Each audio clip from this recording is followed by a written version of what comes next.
Hello friends, good morning. आपके अपने YouTube channel study best education में आप सभी लोगों का स्वागत है। आशा करता हूं आप सभी लोग अच्छे होंगे, स्वस्थ होंगे। चलिए एक मोटिवेशन थॉट्स के साथ 12 मई के सभी टॉप करंट अफेयर्स के क्वेश्चन एंड इंपॉर्टेंट जीके के क्वेश्चंस को डिस्कस करते हैं। किसी ने के कमाल की बात कही है, जब दुनिया कहती है कि अब कुछ नहीं हो सकता, वही सही समय है फ्रेंड्स कुछ कर दिखाने का। इसलिए आप रेगुलर स्टडी जरूर करते रहिए। चलिए फर्स्ट क्वेश्चन को डिस्कस करते हैं। अभी हाल ही में मदर डे सेलिब्रेट किया गया, तो ये कब सेलिब्रेट किया गया? तो मदर डे 2020 ये 10 मई को सेलिब्रेट किया गया। ऑप्शन डी करेक्ट आंसर हो जाएगा। फ्रेंड्स, अब बात ये आती है कि यह दिवस जो है क्यों मनाया जाता है। तो जनरली फ्रेंड्स, यह दिवस दुनिया भर में जितनी भी माताएं हैं उनको धन्यवाद देने के लिए और उनको सम्मान देने के लिए यह दिवस मनाया जाता है। आपको बता दें फ्रेंड्स, जनरली ये जो दिवस है ये दुनिया में अलग अलग डेट पे सेलिब्रेट किया जाता है। जैसे अगर बात करें कि भारत में, तो इसे अमेरिका की तर्ज पर मई महीने के दूसरे रविवार को मनाया जाता है। जब फ्रेंड्स अगर बात करें बोलीविया में, तो ये 27 मई को मनाया जाता है। इसकी मुख्य वजह बात करें तो 27 मई 1812 की क्रांति है, बोलीविया की क्रांति हुई थी, जिसमें स्पेन की सेना ने बोलीवियन महिलाओं की हत्या कर दी थी जो आज़ादी के लिए लड़ रही थी। तो उन लोगों के सम्मान में, उनको याद करते हुए बोलीविया में यह दिवस मनाया जाता है। तो अलग अलग कंट्री में अलग अलग मतलब डेट में सेलिब्रेट किया जाता है। चलिए फ्रेंड्स, अब बात आई है इंपॉर्टेंट डे से रिलेटेड क्वेश्चंस की। तो अब तक मई माह में जितने भी इंपॉर्टेंट डे से रिलेटेड क्वेश्चन सेलिब्रेट किए गए उसको हम सीक्वेंस से डिस्कस कर लेते हैं। और यदि आपको याद हो तो आप मेरे साथ बोलिए, यदि आपको नहीं याद हो फिर भी स्क्रीन पर देखकर धीरे धीरे बोलिए, आपको निश्चित ही याद हो जाएगा। 1 मई को अंतर्राष्ट्रीय श्रमिक दिवस के रूप में मनाया गया। 2 मई को वर्ल्ड ट्यूना डे के रूप में सेलिब्रेट किया गया, और ट्यूना क्या है, एक फिश है। और 3 मई के दिन विश्व प्रेस स्वतंत्रता दिवस यानी वर्ल्ड प्रेस स्वतंत्रता दिवस, जिसकी थीम थी जर्नलिज्म विदाउट फियर और फेवर के रूप में मनाया गया। और प्रेस फ्रीडम में भारत 142वें स्थान पर है 2020 में। और 5 मई को विश्व हाथ स्वच्छता दिवस, जिसकी थीम थी save lifes clean your hands के रूप में सेलिब्रेट किया गया। और 5 मई के ही दिन विश्व अस्थमा दिवस, जो कि मई के प्रथम मंगलवार को मनाया जाता है, तो इसकी थीम थी इनफ अस्थमा डेथ्स को सेलिब्रेट किया गया। और 5 मई के ही दिन मिडवाइफ के लिए अंतर्राष्ट्रीय दिवस के रूप में मनाया गया, जिसकी थीम थी celebrate demonstrate mobilise unite our time is now. तो इसे आप ध्यान रखेंगे। और 7 मई के दिन विश्व एथलेटिक्स दिवस के रूप में मनाया गया। और 7 मई के ही दिन फ्रेंड्स वेसक डे 2020 या वैसाख दिवस के रूप में मनाया गया। 8 मई को विश्व थैलेसीमिया दिवस के रूप में एवं 8 मई के ही दिन वर्ल्ड रेड क्रॉस डे के रूप में मनाया गया। बात आती है 9 मई की, तो 9 मई को विश्व प्रवासी पक्षी दिवस, जिसकी थीम थी बर्ड्स कनेक्ट आवर वर्ल्ड के रूप में सेलिब्रेट किया गया। तो इतने क्वेश्चन आप जरूर ध्यान रखेंगे, आगामी एग्जाम में पूछे जा सकते हैं। नेक्स्ट क्वेश्चन की ओर बढ़ते हैं। अभी हाल ही में आरोग्य संजीवनी स्वास्थ्य बीमा पॉलिसी किसने लॉन्च किया है? तो आरोग्य संजीवनी स्वास्थ्य बीमा पॉलिसी SBI जनरल इंश्योरेंस के द्वारा लॉन्च किया गया है। ऑप्शन ए करेक्ट आंसर हो जाएगा। फ्रेंड्स, जनरली कोरोना वायरस के संक्रमण को देखते हुए SBI जनरल इंश्योरेंस ने आरोग्य संजीवनी स्वास्थ्य बीमा पॉलिसी को लॉन्च किया है। अगर बात करें इस बीमा पॉलिसी में क्या होगा, तो जनरली लोगों को 1 से 5 लाख रुपए तक का बीमा कवर दिया जाएगा इस बीमा पॉलिसी में। फ्रेंड्स, अब बात आई है संजीवनी, तो संजीवनी से रिलेटेड कुछ इंपॉर्टेंट करंट अफेयर्स को भी हम डिस्कस करते हैं, जिसे आप ध्यान रखेंगे। तो फ्रेंड्स, अभी MP गवर्नमेंट के द्वारा कोविड-19 के मरीजों को बिना छुए जांच करने के लिए संजीवनी वाहन नामक नया एप्लीकेशन लॉन्च किया गया था। और फ्रेंड्स, अभी हाल ही में हम लोगों ने पढ़ा था कि डॉक्टर हर्षवर्धन, जो कि प्रेजेंट टाइम में हेल्थ मिनिस्टर हैं, इनके द्वारा आयुष संजीवनी एप्लीकेशन को लॉन्च किया गया, आयुष संजीवनी एप्लीकेशन को। तो इसे भी आप ध्यान रखेंगे। फ्रेंड्स, अगर इसमें बात करें हम ऑप्शन बी में, भारतीय एक्सा जनरल मतलब जो जनरल इंश्योरेंस ने एयरटेल पेमेंट के साथ मिल करके कोविड-19 की बीमा पॉलिसी को लॉन्च किया था, तो इसे भी आप ध्यान रखेंगे। अब फ्रेंड्स, बात आई है SBI जनरल इंश्योरेंस की, तो इसका हेडक्वार्टर जो है मुंबई में है। प्रेजेंट टाइम में इसके MD एंड CEO पुष्पन महापात्रा जी हैं। फ्रेंड्स, इसी में बात आई है स्टेट बैंक से रिलेटेड, तो उसको भी थोड़ा सा डिस्कस कर लेते हैं। भारतीय स्टेट बैंक के प्रेजेंट टाइम में जो अध्यक्ष हैं रजनीश कुमार जी हैं, और इसका मुख्यालय मुंबई में है। इसकी स्थापना कब? 1 जुलाई 1955 में की गई थी। तो चलिए अब नेक्स्ट क्वेश्चन की ओर बढ़ते हैं। फ्रेंड्स, नेक्स्ट क्वेश्चन की ओर बढ़ने से पहले मैं आपको याद दिला दूं, अगर ये वीडियो अगर आपको अच्छी लगती हो तो प्लीज़ एक लाइक के साथ अपने दोस्तों में ज़रूर शेयर करें, जिससे उनको भी इस वीडियो से कुछ ना कुछ मदद मिल सके। तो चलिए नेक्स्ट क्वेश्चन की ओर बढ़ते हैं। मशहूर संगीतकार और गायक लिटिल रिचर्ड का भी हाल ही में निधन हो गया, तो वो किस देश से थे? तो जो ये मशहूर संगीतकार थे और गायक थे लिटिल रिचर्ड जी, ये अमेरिका से बिलोंग करते हैं। तो ऑप्शन बी करेक्ट आंसर हो जाएगा। फ्रेंड्स, आपको बता दें कि जनरली रिचर्ड जी की मौत बोन कैंसर से हुई है, और जनरली वो पियानो बजाते थे, और पियानो बजाने का उनका मतलब अंदाज़ इतना गजब का था कि उनके फैंस उनके दीवाने हो जाते थे, और इसके अलावा उनकी हेयर स्टाइल और पहनावा भी काफ़ी पसंद किया जाता था। तो बहुत ही गजब पर्सनालिटी के थे फ्रेंड्स। तो नेक्स्ट क्वेश्चन फ्रेंड्स, अभी हाल ही में Vijyant at Kargil the life of Kargil hero, क्या Vijyant at Kargil the life of a Kargil hero नामक एक पुस्तक भी लिखी गई है, तो इसके लेखक कौन हैं? तो इसके लेखक कर्नल वीएन थापर और नेहा द्विवेदी, इन दोनों लोगों ने मिलकर Vijyant at Kargil the life of a Kargil hero नामक पुस्तक लिखी। तो ऑप्शन डी यानी उपयुक्त ए और बी दोनों करेक्ट आंसर हो जाएगा। फ्रेंड्स, आपको बता दूं कि जो ये पुस्तक है वो एक कैप्टन थे, कौन, विजयनाथ थापर जी के जीवन पर आधारित है। किसके जीवन पर? विजयनाथ थापर जी के जीवन पर। और इनको मतलब फ्रेंड्स वीर चक्र पुरस्कार से सम्मानित किया गया था, तो इसे आप ध्यान रखेंगे। चलिए नेक्स्ट क्वेश्चन की ओर बढ़ते हैं। अभी हाल ही में हिंद महासागर के द्वीप देशों की मदद करने के लिए भारत के द्वारा एक मिशन की शुरुआत की गई है। उस मिशन का क्या नाम है? तो उस मिशन का नाम है मिशन सागर। तो मिशन सागर की शुरुआत की गई है, ऑप्शन बी करेक्ट आंसर हो जाएगा। फ्रेंड्स, अब बात ये आती है कि इस मिशन के तहत क्या होगा। तो जनरली भारतीय नौसेना के द्वारा जहाज जिसका नाम दिया गया है केसरी की तैनाती की गई है, जो 2 मेडिकल सहायता टीमों के साथ खाद्य वस्तुएं, HC की गोलियों सहित कोविड संबंधित दवाएं और विशेष आयुर्वेदिक दवाओं को लेकर हिंद महासागर के 5 द्वीप देशों, कौन कौन से? मालदीव, मॉरिशस, सेशल्स, मेडागास्कर और कोमोरोस के लिए रवाना हो गया है, मतलब इसके हेल्प के लिए। फ्रेंड्स, जनरली ये जो मिशन है वो प्रधानमंत्री नरेंद्र मोदी जी के द्वारा सागर अर्थात क्षेत्र में सभी की सुरक्षा और विकास के दृष्टिकोण से प्रेरित है। और यहीं से अब एक चीज़ ध्यान रखेंगे, सागर की भी फुल फॉर्म है security and growth for all in the region, तो इसे आप जरूर ध्यान रखेंगे। फ्रेंड्स, अब बात आई है इम्पॉर्टेंट क्वेश्चंस की। नौसेना स्टाफ के प्रेजेंट टाइम में प्रमुख कौन है? एडमिरल करमवीर सिंह जी हैं, तो इसे आप ध्यान रखेंगे।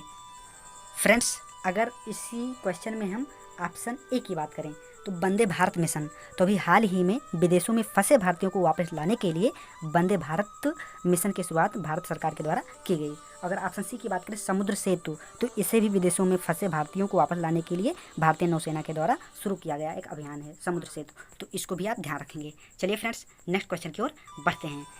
विश्व तैराकी चैंपियनशिप 2021 कब तक के लिए स्थगित कर दिया गया है? तो जो ये विश्व तैराकी चैंपियनशिप जो कि 2021 में होने वाली थी, तो इसका आयोजन 2022 में किया जाएगा, तो इसको आप ध्यान रखेंगे। चलिए नेक्स्ट क्वेश्चन की ओर बढ़ते हैं। कौन सा बैंक गैर बैंकिंग वित्तीय कंपनियों यानी कि NBFC यानी कि friends non banking financial company तक ऋण स्थगन देने वाला भारत का पहला बैंक बन गया है? तो ऋण स्थगन देने वाला भारत का पहला बैंक PNB बन गया है, Punjab national bank, option A correct answer हो जाएगा। फ्रेंड्स, यहीं पर एक टर्म आया है ऋण स्थगन यानी कि मोरेटोरियम, तो ये क्या होता है? थोड़ा कम समझ में आ रहा होगा, तो मैं आपको थोड़ा समझाने की कोशिश करता हूँ।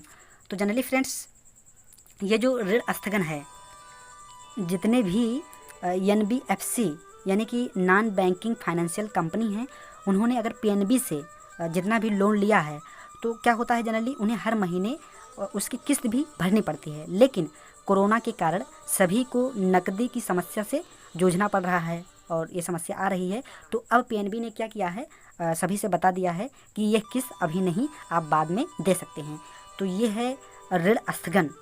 तो फ्रेंड्स, पहला बन गया है PNB, और इसी में अगर बात आई है ऑप्शन बी की SBI की, तो SBI भी अब दूसरा बैंक बन गया है ये मतलब ऋण स्थगन करने के मामले में। फ्रेंड्स, अब बात करें अगर हम PNB की, तो अभी हाल ही में पीएनबी में दो बैंकों का मर्ज कर दिया गया। कौन कौन से? यूनाइटेड बैंक ऑफ इंडिया और ओरिएंटल बैंक ऑफ कॉमर्स का विलय पीएनबी में कर दिया गया। और इसके साथ ही पीएनबी इस मतलब इन दो बैंकों के विलय के साथ ही भारत का दूसरा सबसे बड़ा बैंक बन गया है। पहला कौन सा है? एसबीआई है। तो इसको आप ध्यान रखेंगे फ्रेंड्स। अब बात आई है पीएनबी की, तो पंजाब नेशनल बैंक हेडक्वार्टर नई दिल्ली में है। एमडी एंड सीईओ कौन है? एस मल्लिकार्जुन राव जी हैं, जो भी हाल ही में नियुक्त हुए थे। तो इसको आप ध्यान रखेंगे। चलिए नेक्स्ट क्वेश्चन पर बढ़ते हैं। किस पोस्टर एजेंसियों ने चेचक के उन्मूलन की 40वीं वर्षगांठ पर एक स्मारक डाक टिकट जारी किया है? तो ये फ्रेंड्स विश्व स्वास्थ्य संगठन और संयुक्त राष्ट्र के द्वारा एक स्मारक डाक टिकट जारी किया गया है। तो ऑप्शन सी करेक्ट आंसर हो जाएगा, उपयुक्त दोनों। फ्रेंड्स अब बात आई है इम्पॉर्टेंट फैक्ट्स, कुछ देख लेते हैं। जनरली ये जो डाक टिकट है ये WHO के साथ मिलकर संयुक्त राष्ट्र डाक प्रशासन यानी कि UNPA के सर्जियो बाराडाट द्वारा डिजाइन और विकसित किया गया है। ये डाक टिकट जनरली चेचक से लड़ने में वैश्विक एकजुटता की एक पहचान है और एक साथ काम करने वाले लाखों लोगों को सम्मानित करने का कार्य करता है। फ्रेंड्स अब बात आई है WHO की यानी वर्ल्ड हेल्थ ऑर्गेनाइजेशन। तो इसकी स्थापना कब की गई थी? 7 अप्रैल 1948 में इसकी स्थापना की गई थी। इसलिए 7 अप्रैल को वर्ल्ड हेल्थ डे सेलिब्रेट किया जाता है। तो इसको ध्यान रखेंगे आप। और फ्रेंड्स इसका जो मुख्यालय है वो जिनेवा में है, जिनेवा स्विट्जरलैंड में है। और प्रेजेंट टाइम में इसके महानिदेशक टेड्रोस एडहानोम जी हैं। ध्यान रखेंगे। नेक्स्ट क्वेश्चन को बढ़ते हैं। अभी हाल ही में अंतर्राष्ट्रीय हॉकी महासंघ यानी कि FIH यानी इंटरनेशनल हॉकी फेडरेशन के अध्यक्ष के रूप में नरेंद्र बत्रा जी का कार्यकाल कब तक के लिए बढ़ा दिया गया है?